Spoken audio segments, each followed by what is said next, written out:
J'ai commencé à jouer au golf, j'étais aux États-Unis, parce que mes parents travaillaient là-bas. Donc je suis né là-bas et c'est là-bas où j'ai commencé le golf. Mon père y jouait. Bon, ça fait partie des 3 plus grands sports aux États-Unis, donc c'est pour ça que c'est vachement pratiqué. Et je me suis mis au golf en Californie avec mon père et ma mère qui m'ont amené sur un terrain de golf. Quand je suis arrivé à Marseille, je jouais dans un petit club, un petit practice qui s'appelait la Maison Blanche. Donc voilà. Et après, je suis venu ici, sur le golf de Frégate, où j'ai continué en étant à l'école de golf, où il y avait quand même une très bonne équipe de jeunes. Et, euh, et c'est là que j'ai commencé à vouloir progresser, à vouloir m'entraîner un peu plus sérieusement. C'est à partir de l'âge de 10-12 ans où j'ai fait le choix de continuer à jouer plus au golf parce que je pouvais jouer plus souvent avec mon père et avec ma famille.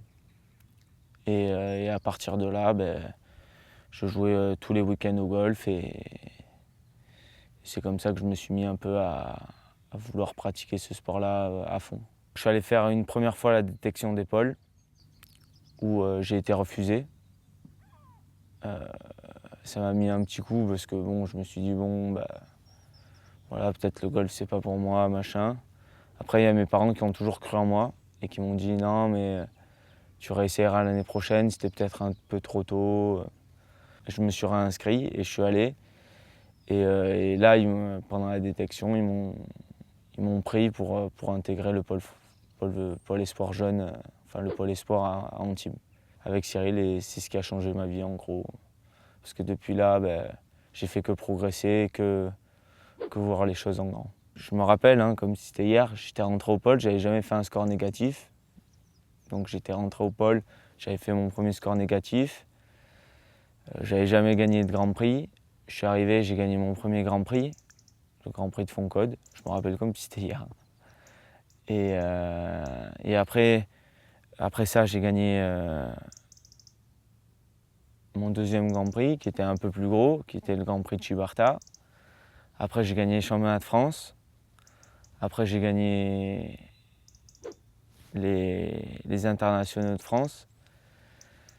Et après, en équipe de France, j'ai gagné les championnats du monde et les championnats d'Europe. Donc c'est vraiment, ça fait bizarre parce que ça fait vraiment étape par étape et je trouve ça beau. Et c'est sûr que je pense que si j'avais jamais intégré ce premier pôle, et j'avais jamais eu Cyril comme entraîneur, j'aurais jamais eu ce que j'ai en ce moment-là, à ce moment précis.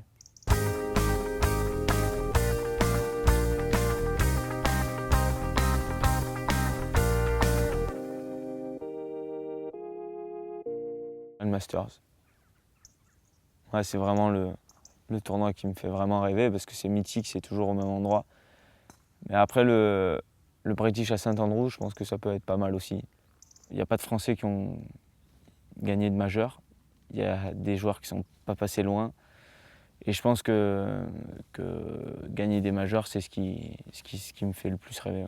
Normalement, je devrais me qualifier pour le British à Saint-Andrews, donc ça, c'est vraiment super. Mais bon, le Masters, c'est mythique et ça fait vraiment rêver.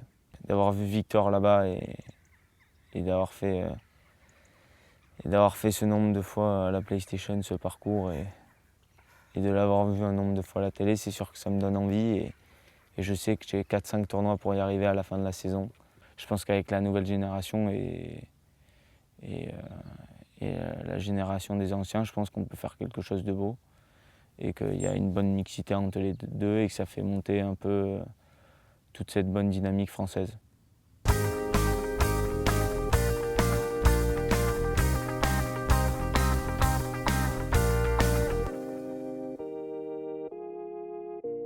C'est sûr que ça m'a fait rêver, il faut être clair.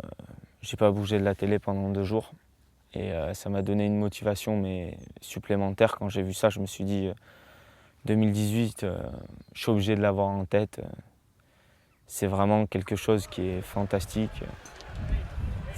Il n'y a pas de mots, voilà, c'est le plus grand tournoi au monde au niveau du golf.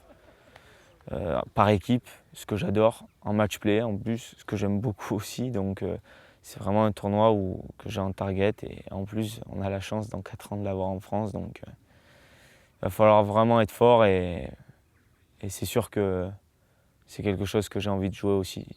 Et ça fait partie des objectifs à atteindre.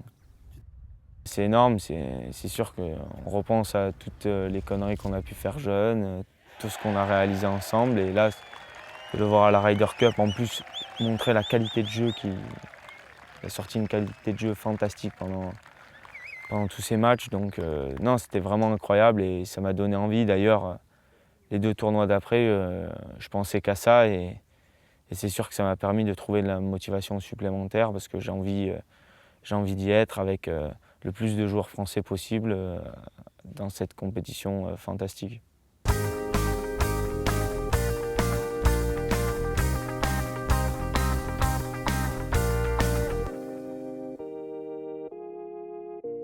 Je m'y suis installé pour m'entraîner, ça, il n'y a aucun souci.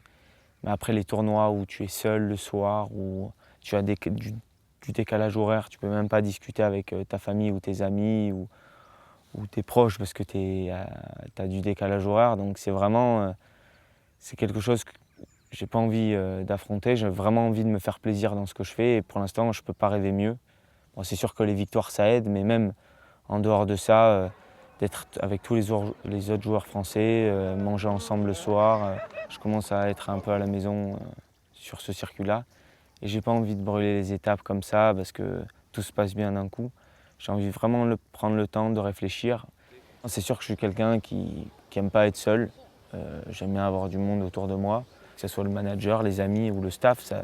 Ça aide vraiment, ou la famille aussi, ça aide vraiment à être dans le tournoi, à être concentré et à prendre du plaisir aussi, parce qu'on est là pour prendre du plaisir en même temps sur les tournois. Je préfère vraiment me fixer sur l'Europe et après on verra, pourquoi pas quelques petits tournois aux États-Unis pour pouvoir essayer de jouer cette FedEx Cup, mais pas à temps plein aux États-Unis, ça ne sera pas possible. Je ne tiendrai pas le coup, je pense.